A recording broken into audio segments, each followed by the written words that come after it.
All right. Today we will be talking about the damped harmonic oscillators, or in general, all harmonic oscillators. So what do we have here? Number one, we have something old, which we will call the undamped harmonic oscillator.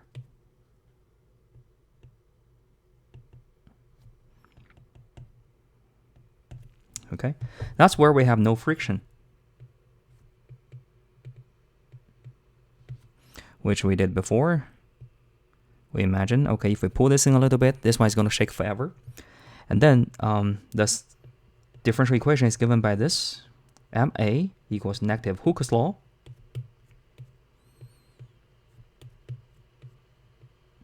Okay, which eventually give us y prime prime equals negative k over m y, which is second order. We can change it to a system if we let v prime equals this if we let v to be y prime. Okay, what's the solution? The solution is going to look like this.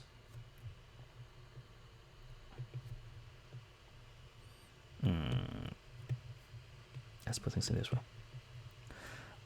The solution is going to look like this if we draw the direction field. This is 0, 0. That's my equilibrium. And then what I have is something like this.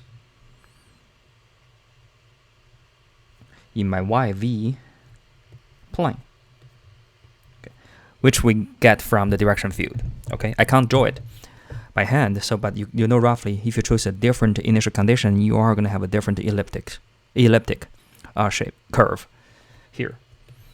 And the solution will look like, if we want to see the ty curve and the ty prime curve, it's roughly going to be something like sine and cosine, roughly. Okay, that will be what we have, and this one goes forever. The amplitude stay constant all the time. Now what we want to do is we want to do the damped harmonic oscillator, which means we want to add friction. Okay, if you add a friction to the whole thing, what's going to happen is we still have the same thing. MA equals force, except this time you are going to add another force, and this force should be the force from the friction. Now, a friction is basically going to be proportional to the velocity. The faster you move, the bigger the frequency, and the slower you move, the smaller the faster you move, the bigger the friction. The slower you move, the smaller the friction.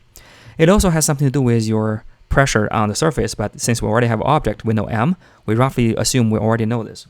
So this is going to be another one minus velocity, y prime. And if you have a positive velocity, you are going to have a negative force. So that's in the opposite direction, and you just times another constant. Okay, which constant do I want to use? Let's just use b. So that will be the damped harmonic oscillator with frictions added, given by this part. Let's clean it a little bit.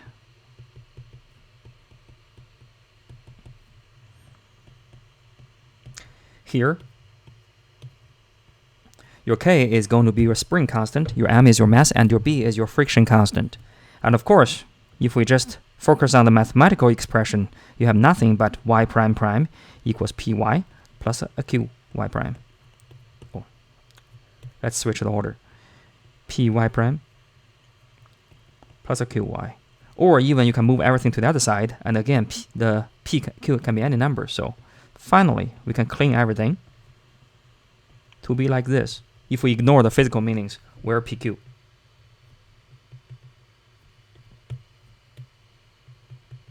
are constants. They are coefficients. P, technically P equals negative k over b over m, and q equals k over m. But we don't want to worry about that. We just want to see, okay, mathematically they're just a constant. All right. So how do you think the whole thing is going to change? First, the direction field. Okay. Second, how the solution are going to change.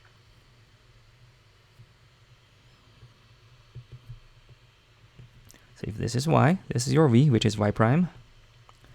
This is your t. This is your y. This is the t. This is your y prime. And we know the equilibrium is going to be 0, 0 again. But this time we do know that no matter how you start with, as long as there is no external resource, your initial energy will gradually decay to 0, which means everybody stop moving because the friction is actually consuming your energy. So you will have something going like that, like before, but this time you want to go similarly, but towards here. Then your y, you can see it still oscillates, but the amplitude drops. Your velocity also oscillates, but again, it drops. How fast this one drops really depends on how big your friction is. The bigger the friction, the faster this one drops. So eventually you have nothing left. This one just go to 0 as a horizontal asymptote very quickly. Okay, it's very easy to do it in computer. So let's just do this. Very nice. As we expected, if we just want to do qualitative analysis. All right, so that's it. That's everything we need to know about the qualitative feature of the harmonic oscillator with a damped feature. There is a third one, which is called forced harmonic oscillator. We will not solve it here until we will solve it in chapter 6. But basically, you have exactly the same thing. But if you notice, what we had before is the right-hand side is 0. But with forced, you are going to have F as a function of t, which is the external force. What can happen? That basically means you have a closed system of a harmonic oscillator, which is doing its job, damped or undamped. But then you added an additional external force to provide additional energy. So maybe you're consuming energy, but with the added energy, maybe this one now can actually oscillate forever, but you need to constantly supply energy to it. So you can imagine this one is going to be something like that. But this time, this one is charged, and then you actually interfered with an electrical field. The more interesting part will be you induce it with an electrical field, which is also alternating. So it's actually alternating from positive, negative, negative, positive. Okay, which is very natural to see in real life with your frequency, and try to see, okay, how will that thing affect the frequency of the shaking of the object? But that's for later. All right, so the qualitative analysis is done.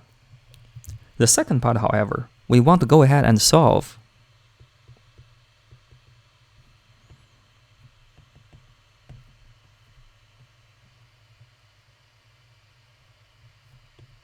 this ODE. Okay, more precisely, we want to solve something like this. Okay, so this is not a general second order ODE. This is a very simple second order ODE because you only have constant. You don't have anything involving t, and also this is linear, right? So we want to solve this. More precisely, we want to solve linear second order ODE with constant coefficients. And of course, harmonic oscillator is one of them. All right.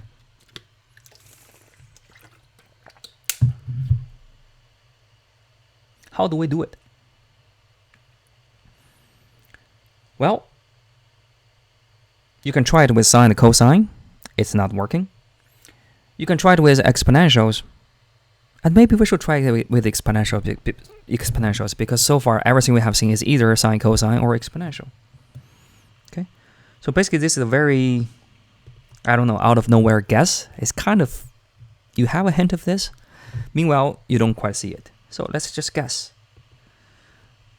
The solution is e to the st, where s is a constant. Why do we make this guess?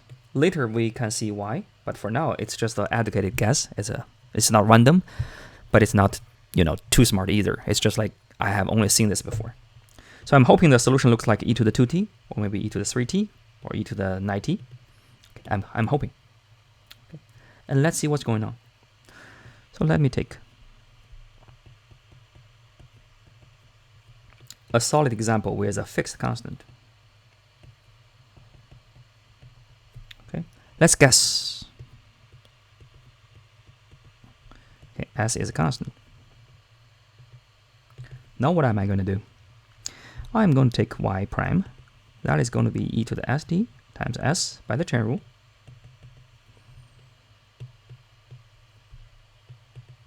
Okay, then I have s and take the derivative again. I produce another s. So this one has a s square.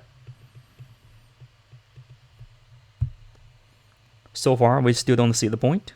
But then we plug everything in. You got y prime prime, that is this. You got y prime, that is this. And you got y, that is just this. Now you notice they have a common factor.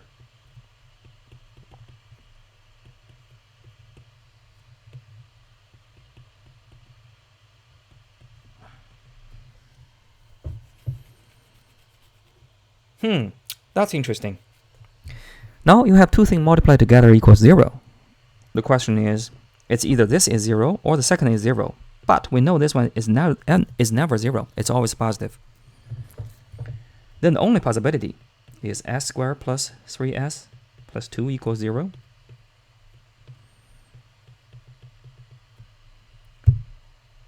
Alright. And do you know how to solve this? Piece of cake. It's a quadratic.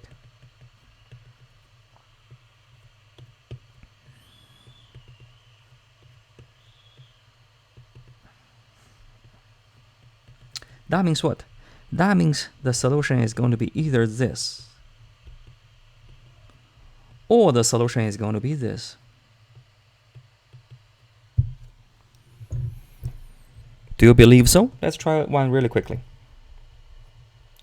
Y prime, negative 2, e negative 2t.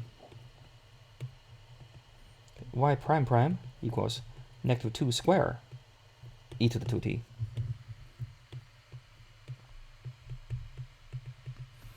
Okay, y prime prime plus 3 y prime plus 2 y equals 0. Does it satisfy? Well, you just need to do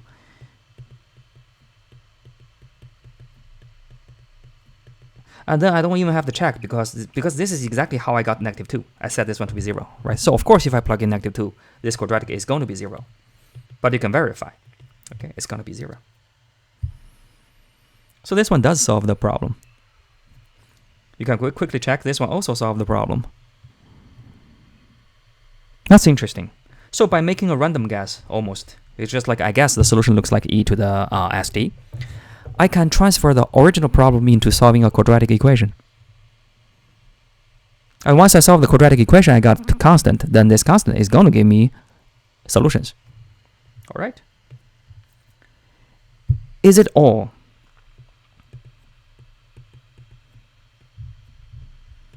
If you write this down, this means your solution has only, your ODE has 2 solutions. From the beginning, you might know this is wrong. Why? Because even when we look for general solution, we are going to have constant, right? We are going to have like a C times something. We are going to have a D times something because we have second order. So we actually need general solutions. You only give me 2 particular one.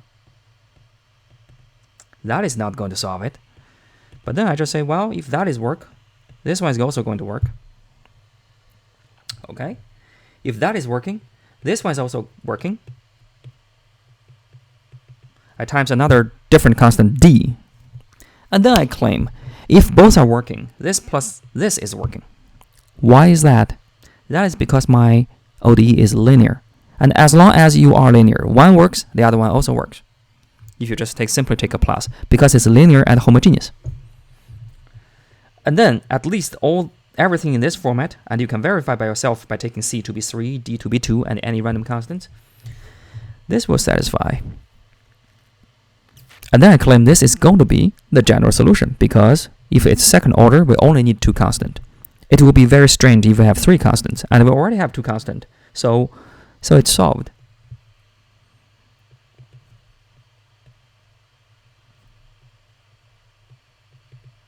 I include enough cases. Meanwhile, I included all the cases. All right. So that's roughly how we do it. Okay. Can I do one more?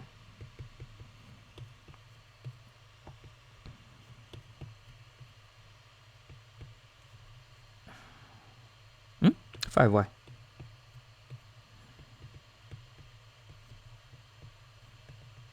Okay. Let y equals est. Then the same drill, right? Y prime prime, and you probably start to see it. Y prime is nothing but just going to be this one with 1s. Y prime prime is going to be this one with 2s. If I ask y prime prime prime, you will know this is going to be s cubed. Right, okay, so that's fine. Then you replace everybody by the corresponding term.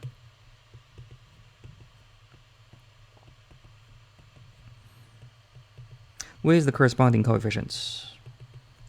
You can always take out e to the st, and you will always end up with a quadratic. Why? Because y prime prime give you a s, y prime give you a s, y prime prime give you a s square, and y give you nothing, so it's always quadratic. And then you can have s plus 2s plus 3.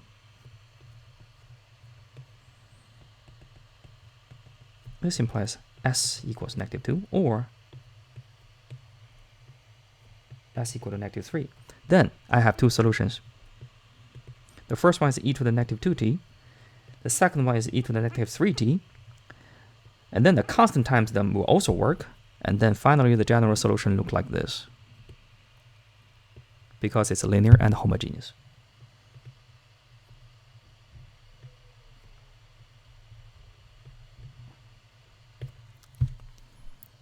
This is pretty smart. All right, and you kind of feel lucky, right? Not only it's smart, but it's out of nowhere.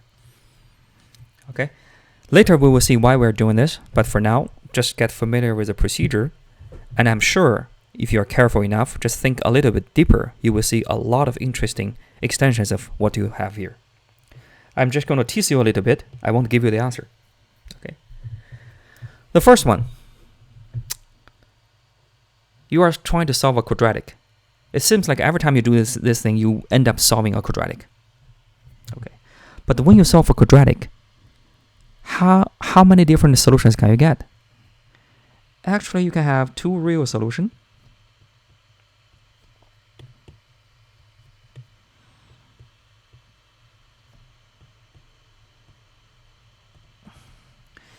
You can have 2 real solutions, which is great, which is just what we just did. Okay, we have a -2 and -3. But you can also have 1 real solution.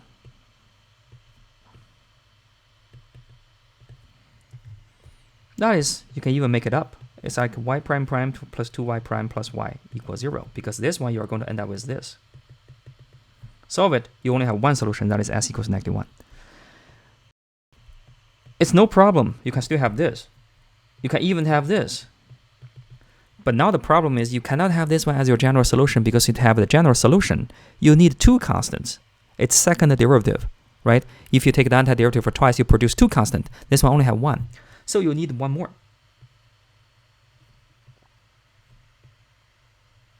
This case is called critical damped. Okay, it's not undamped, it's damped, but it's critical damped. Later we will see how to handle this. You technically need 1 more. You definitely need 1 more. Okay. A third one is even more interesting. Sometimes you have no real solution.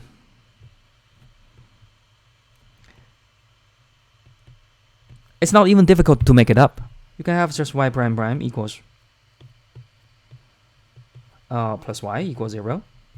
Okay, which is the undamped. And you can see, okay, I have s squared plus y equal to 0. Automatically, you know there is no real solution. Instead, I have complex solutions. Then you will realize to solve a quadratic, actually the most general case, you will have 2 complex solutions. The problem is how do you understand it? Like where do you get the thing? Which means, do you understand how to do this? If you put a complex number here. I mean, if it's e to the 2t, I know. But what about e to the 1 plus it? E to the 2 plus 3t? Okay. Later we will show this is actually no problem. This is pretty easy. Because you can decompose it into this and this. The part with I and the part without I. And then the part with I can be decomposed into cosine theta and sine theta.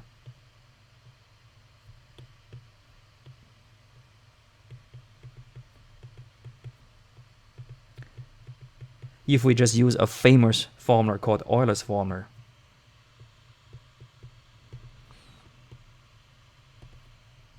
that is ei theta equals cosine theta plus I sine theta. You can prove this one by yourself. It's not hard to prove. Okay, basically what you're trying to say is, okay, if this is I, okay, this is theta, not I, this is 1, then the x is going to be cosine theta and the y is going to be sine theta, so it comes from unit circle. You can also prove it by Taylor series. For example, you can do e to the x for Taylor series is going to be 1 plus e. Okay, yeah, x plus x squared over 2.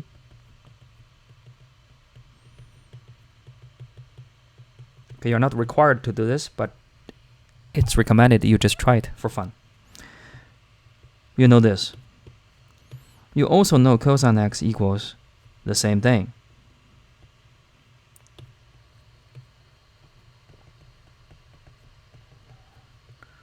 Do you remember what you had for cosine x? It's alternating. Meanwhile, it only have the even terms. Similarly, sine theta will only have the odd ones.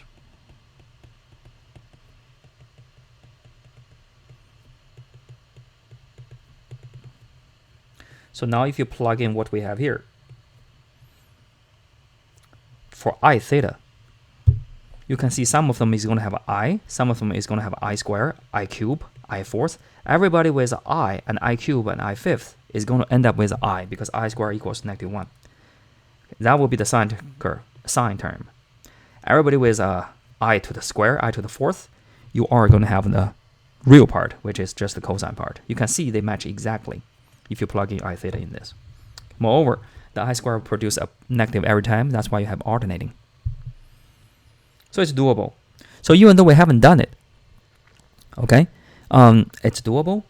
And there's no surprise that because it's undamped, we know it's going to be cosine theta and sine theta. Now you can see it's nothing but just, what we wrote here with a equals 0. That's a very interesting extension. Second, can you do this?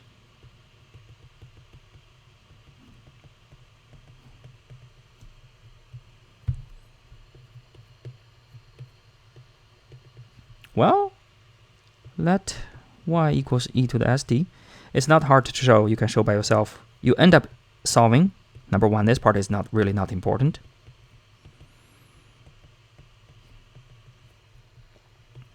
So for third derivative, you just have s cube. What about seventh derivative? Just have a seventh power of s.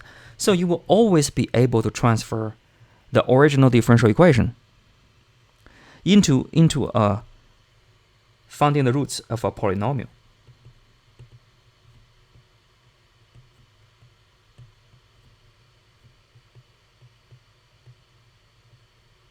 Okay, that gives you something really interesting because you don't have to worry about differential equations anymore. You just worry about how to solve a polynomial. And how do you solve the root of a polynomial? Well, we have all kinds of ways to solve it, but the most interesting thing is you will only have a real solution, or you will have complex solution. So actually, when you have something which is not quadratic, which is higher order polynomials, you can still solve it, and your solution is still going to be one of these cases. It's either going to be a real or a complex, which we both discussed, or it's going to have a repeated real or repeated complex, which we will discuss later, as we mentioned. So we can extend the method to any kind of differential equations that can be transferred into this.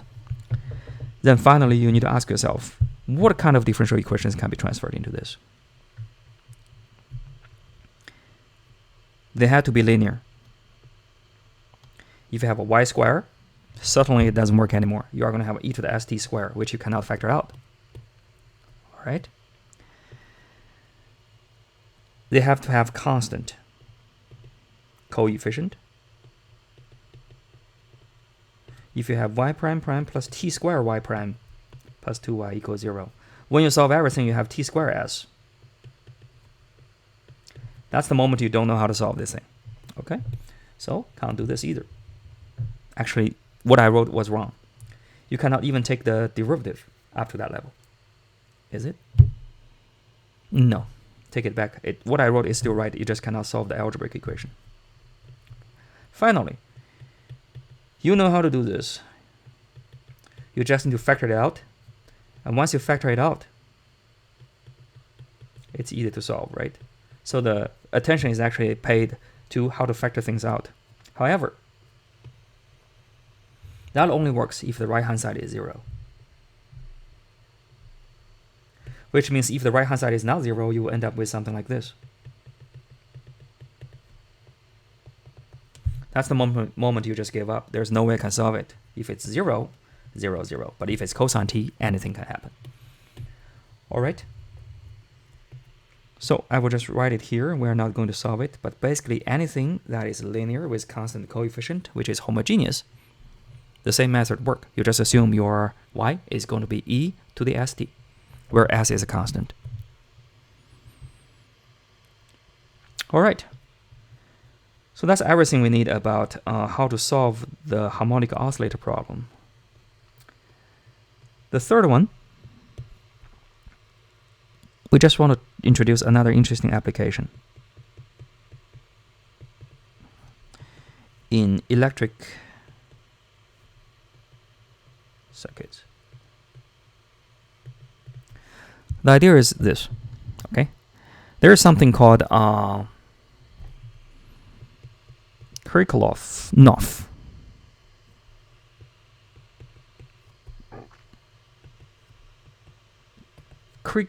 law.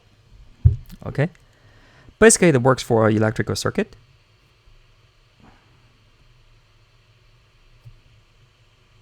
Okay. In an electrical circuit, you can only have 3 kind of usually a simple one. You usually have 3 actually be careful here. 3 type of electrical gadgets. Okay, and that's roughly it. All right, the first type is called let me think about it. The first thing should be called usually a power source. The second one is called a resistor. The third one is called a capacitor. Oh, this is called inductor. I'm losing one for. This is called inductor. Okay, we have 3 kind of gadgets in a whole system. Okay, now each one is going to actually give you some kind of voltage consumption.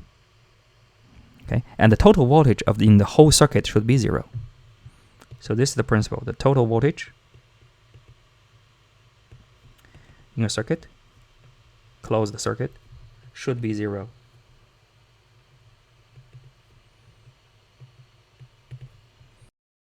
All right. So what's going to happen? We will write down the 3 things. The voltage provided by every single one of them. Okay.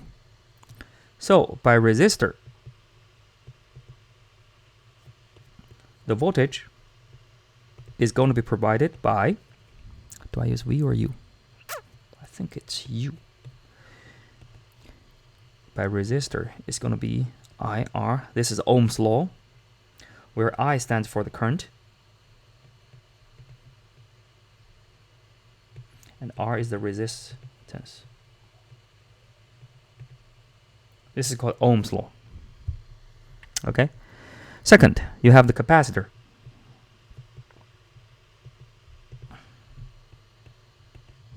Okay. Capacitor equals Q over C.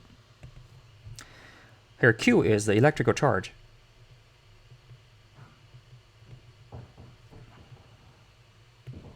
and C is going to be the capacity.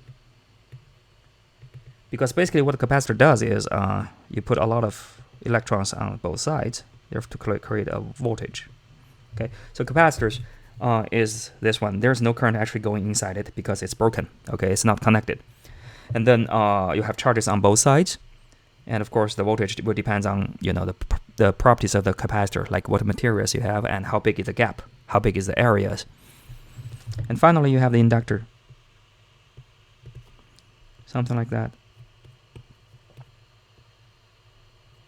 And the voltage is actually induced by a change of current within this inductor. So this is UC. Okay. U inductor equals, let's just call L times di over dt. A change of current times a constant for the inductors. Okay. Now what you want to do is you want to put them all together. So you should have IR plus Q over C plus di over dt times L equals 0. That's the total voltage, which is 0. All right. Now what do you have? You have several things, but notice constant, constant, constant. So what you have is nothing but I and the Q. But you know I and the Q has a simple relationship. That is I, which is the current, equals to the dq over dt. How many charges actually pass the circuit, the wire, during a unit time? Therefore, you can change everything to be, let's just use Q prime.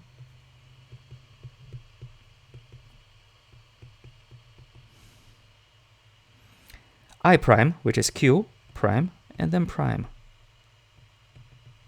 Let's organize a little bit.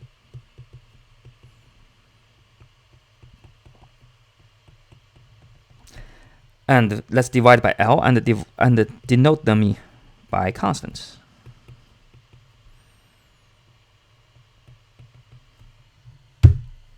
This will be what the electrical circuit gadgets are going to satisfy, the charge. Okay? Does it look familiar?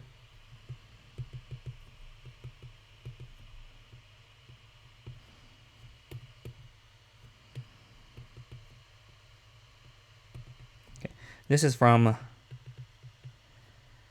Kirchhoff's law for electrical circuit. This is from harmonic oscillator, from a spring which is bouncing back and forth. From here you can see they share exactly the same differential equation. That means if you solve either, you will get exactly the same type of equation, same type of solutions. You solve them in the exactly same way. And this is beautiful. Two completely different things. After we get rid of all the meanings from the physics, they share the same mathematical form. They can be solved in the same way. That also means, if you think about applications, think about building a bridge, think about building an airplane, whatever. You want to test the vibration, resistance to vibration, for example. You want to say, hey, if I have a huge strong wind coming from the beginning at a high speed to my airplane, how is the whole material going to vibrate? Okay? You can think about, like, if you have a car driving on a bumpy road, you have some suspensions to actually absorb those kind of shocks. And how do you design those kind of things? Well, the first way you can do is you can build an airplane. Okay, you can build a car and try to test it because it's a harmonic system, harmonic oscillation system. But now what it tells you is actually you don't have to build a car. Don't do it. Instead, build a circuit, which is super cheap to build, and just make sure that all the constant here in this mathematical form will match what you want for the car. So if the circuit does not break, the car does not break. If the circuit breaks, the car breaks. So instead of testing on things on cars, you can test things on circuits, which are way cheaper and faster to test, and also it's safer. Okay, so that's one interesting thing to think about. Like, once you get rid of all the physical meanings and only look at the mathematical form, you will start to see, okay, actually they share the same form, even though they're very different phenomena in different kind of fields. Okay, And then you can start to say, well, then doing things in one, maybe I can get this answer from doing things in another, which is way cheaper or easier to do. Same thing with exponential growth if you think about it. Well, you have population, you have compound interest, you have exponential decay and things like that. You have all those kind of things, or growth of tumors. Now what this one tells you is actually if you take a financial formula from finance, maybe you can use that thing to answer some questions in biology in terms of populations. Maybe if you take something from biological population growth, you can use that thing to explain what's going on with the tumor, or what's going on with some kind of natural decay of an element. So that's something very powerful when you try to abstract things to the mathematical level, because basically instead of remembering 3 or 4 models, you just remember one. Instead of studying more of those kind of things, you just study one. That's basically what mathematicians are doing before they do the applications.